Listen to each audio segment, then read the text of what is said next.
بسم اللہ الرحمن الرحیم۔ السلام علیکم ناظرین، صحیح بخاری میں حضرت انس رضی اللہ عنہ سے مروی ہے، ایک نصرانی اسلام لایا اور اس نے سورہ بقرہ اور سورہ آل عمران پڑھی، وہ حضور نبی کریم صلی اللہ علیہ وسلم کا کاتب بن گیا۔ پھر وہ نصرانی ہو گیا اور وہ کہتا، معاذ اللہ، سیدنا محمد صلی اللہ علیہ وسلم اتنا ہی جانتے ہیں جتنا میں لکھ دیتا ہوں۔ اللہ عز و جل نے اس لعین کو ہلاک کر دیا۔ بس لوگوں نے اسے دفن کیا۔ جب صبح ہوئی تو انہوں نے دیکھا کہ زمین نے اس کی لاش کو باہر پھینک دیا ہے۔ کہنے لگے، یہ حضور نبی کریم صلی اللہ علیہ وسلم اور آپ کے صحابہ اکرام رضوان اللہ علیہم اجمعین کا عمل ہے، جنہوں نے ہمارے ساتھی کو قبر سے نکال کر پھینک دیا کیونکہ یہ ان سے بھاگ گیا تھا۔ انہوں نے اس کے لیے خوب گہری قبر کھودی جتنی وہ کھود سکتے تھے، مگر جب صبح ہوئی دیکھا تو زمین نے اسے باہر پھر پھینک دیا تھا۔ تب انہیں یقین آیا کہ یہ لوگوں کا فعل نہیں،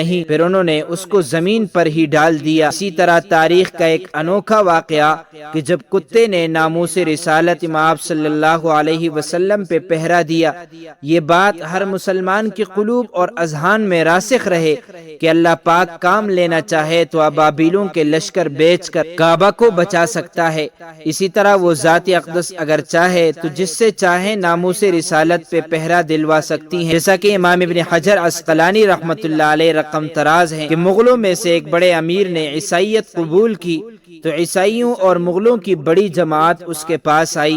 ان میں سے ایک نے حضور نبی کریم صلی اللہ علیہ وسلم کی شان اقدس میں گستاخی کی اور وہاں ایک شکاری کتا بندھا ہوا تھا، تو جب اس بدبخت عیسائی نے حد سے تجاوز کیا تو وہ کتا اس پہ جھپٹا اور اس کو زخمی کر دیا۔ وہاں لوگوں نے اس کو بچا لیا اور ان میں سے ایک نے کہا کہ یہ کتے کا حملہ تیرے حضور نبی کریم صلی اللہ علیہ وسلم کی ذات اقدس میں عیب جوئی کی وجہ سے ہے۔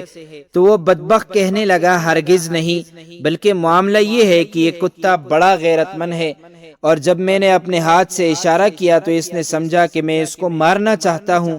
پھر اس نے دوبارہ پہلے والی گستاخانہ گفتگو شروع کی اور گفتگو کو لمبا کیا تو دوبارہ کتے نے حملہ کیا اور اس کو جان سے مار ڈالا۔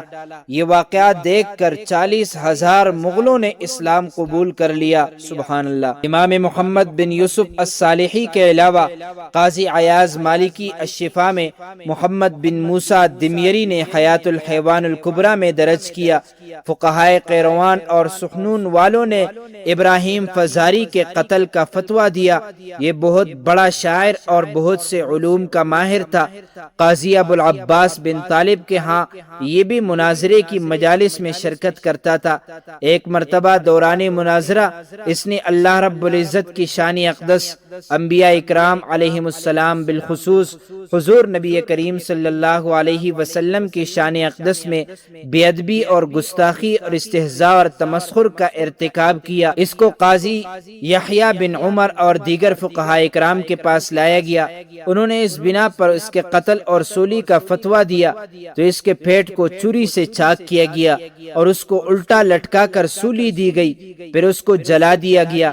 جس لکڑی پر اسے سولی دی گئی وہ گھومی، اس کا رخ سمت قبلہ سے پھر گیا۔ یہ سب کے لیے ایک عبرت ناک نشانی تھی۔ وہاں موجود سب لوگوں نے بآواز بلند اللہ اکبر کہا۔ پھر ایک کتا آیا اور اس کا خون چاٹنے لگا، تو یہ منظر دیکھ کر یحییٰ بن عمر کہنے لگے کہ آقا کریم صلی اللہ علیہ وسلم نے سچ فرمایا۔ پھر فرمان رسول صلی اللہ علیہ وسلم سنایا، لا یلغ الکلب فی دم مسلم، کتا کسی مسلمان کا خون نہیں چاٹتا۔ اللہ تعالی ہمیں نبی کریم صلی اللہ علیہ وسلم کی ختم نبوت اور آپ کی ناموس کی حفاظت کرنے کی توفیق عطا فرمائے، آمین۔ دوستو، چلتے چلتے ہمیشہ کی طرح وہی ایک آخری بات عرض کرتا چلوں کہ اگر کبھی بھی اس چینل پر آپ کو کوئی ویڈیو، قول، واقعہ، کہانی یا تحریر وغیرہ اچھی لگا کرے تو دیکھنے اور سننے کے بعد مزید تھوڑی سی زحمت فرما کر اپنے دوستوں سے بھی شیئر کر لیا کیجیے۔ یقین کیجیے کہ اس میں آپ کا بمشکل ایک لمحہ صرف ہوگا، لیکن ہو سکتا ہے اس ایک لمحے کی اٹھائی ہوئی تکلیف سے آپ کی شیئر کردہ تحریر، ویڈیو یا قول ہزاروں لوگوں کے لیے سبق آموز ثابت ہو۔ جزاک اللہ خیرن کثیرا۔ تو معزز ناظرین، امید کرتا ہوں آپ کو یہ ویڈیو اچھی لگی ہوگی۔ مزید معلومات کے لیے ہمارے چینل کو سبسکرائب کیجئے۔ اگر زندگی کے لمحات مزید باقی رہے تو آپ کے لیے ایک اور بہترین ویڈیو لے کر حاضر ہوں گا۔ تب تک